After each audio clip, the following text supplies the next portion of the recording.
ഈ ഒരു കറി എനിക്ക് ഭയങ്കര സ്പെഷ്യലാണ് കേട്ടോ. കാര്യം ഇതിലേക്ക് സവാള വഴറ്റുന്ന അങ്ങനത്തെ പരിപാടികളൊന്നുമില്ല. വളരെ സിമ്പിൾ സ്റ്റെപ്പാണ്. പെട്ടെന്ന് ഉണ്ടാക്കിയെടുക്കാം. നല്ല ടേസ്റ്റുമാണ് കേട്ടോ.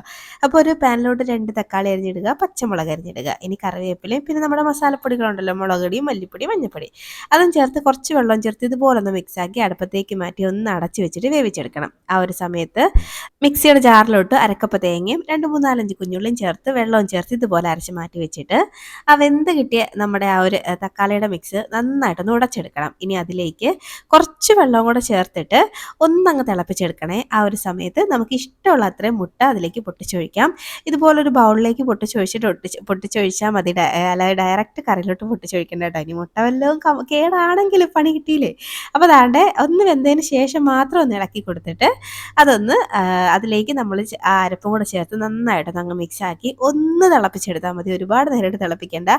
ജസ്റ്റ് ഒന്ന് ഇളക്കി ഒന്ന് തിളപ്പിച്ചെടുത്ത് കഴിഞ്ഞാൽ നമ്മുടെ ടേസ്റ്റി ആയിട്ടുള്ളൊരു മുട്ടക്കറിയാണ്. ഇതിനധികം പണികളൊന്നും ഇല്ലെങ്കിൽ എന്താണ് മക്കളെ, ഭയങ്കര ടേസ്റ്റാണ് കേട്ടോ. ദോശേൻ്റെ കൂടെ ചപ്പാത്തിൻ്റെ കൂടെ ഇനിയിപ്പോൾ ചോറിൻ്റെ കൂടെ ആയാലും ഇത് ഓക്കെയാണ്. അപ്പോൾ എങ്ങനെ